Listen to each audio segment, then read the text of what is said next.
It's a hot summer's day. You're 8 years old and you're excited. It's the first time you've been up in a hot air balloon. You can see fields below. You feel the heat of the flame. It's something you'll never forget, a memory to last a lifetime. It's certainly not something you'd think you'd done if it had never happened. Psychologists at Victoria University in Wellington are finding out just how easy it is to implant false memories using digitally altered photographs. There's nothing sinister about what they're trying to do. They're just trying to get to the bottom of how memory works.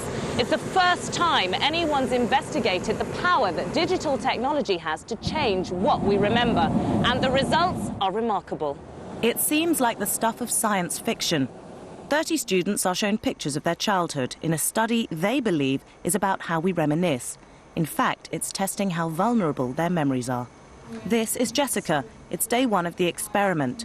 When she's first shown the fake photo of her hot air balloon ride, unsurprisingly, she has no memory of it. Tell me everything you can recall about that event.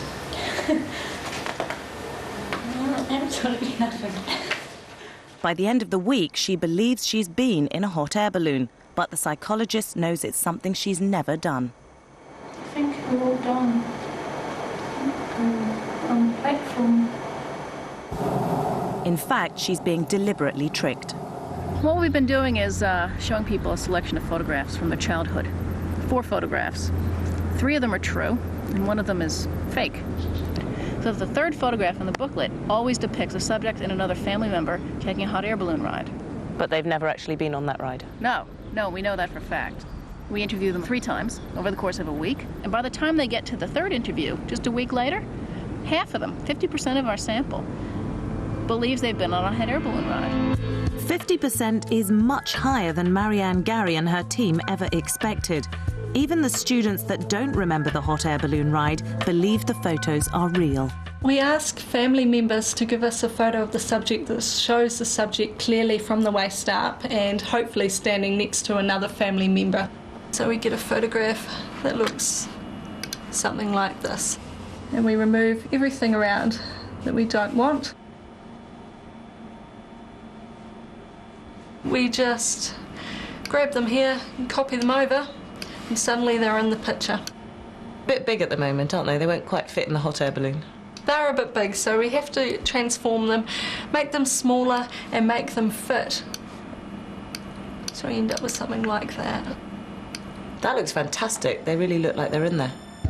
Over the course of the week, subjects are asked not to speak to their family about the study. Kim asks them to think about the photos every night. By the 3rd interview, their imaginations are starting to fill in the detail.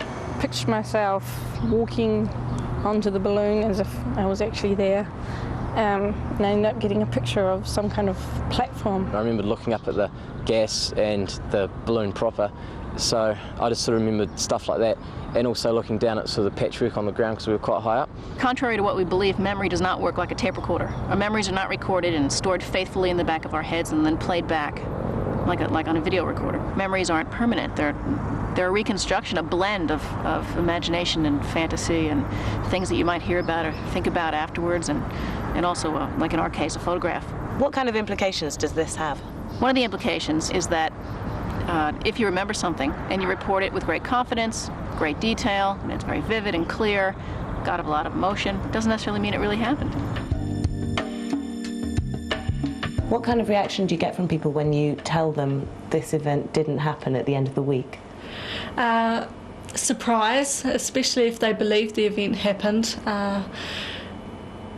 They're also quite scared because people, they have a lot of faith in their memories. They think as a child, as an adult, they can remember their childhood quite clearly, and it's a big wake-up call when suddenly they realise their memory's not that reliable.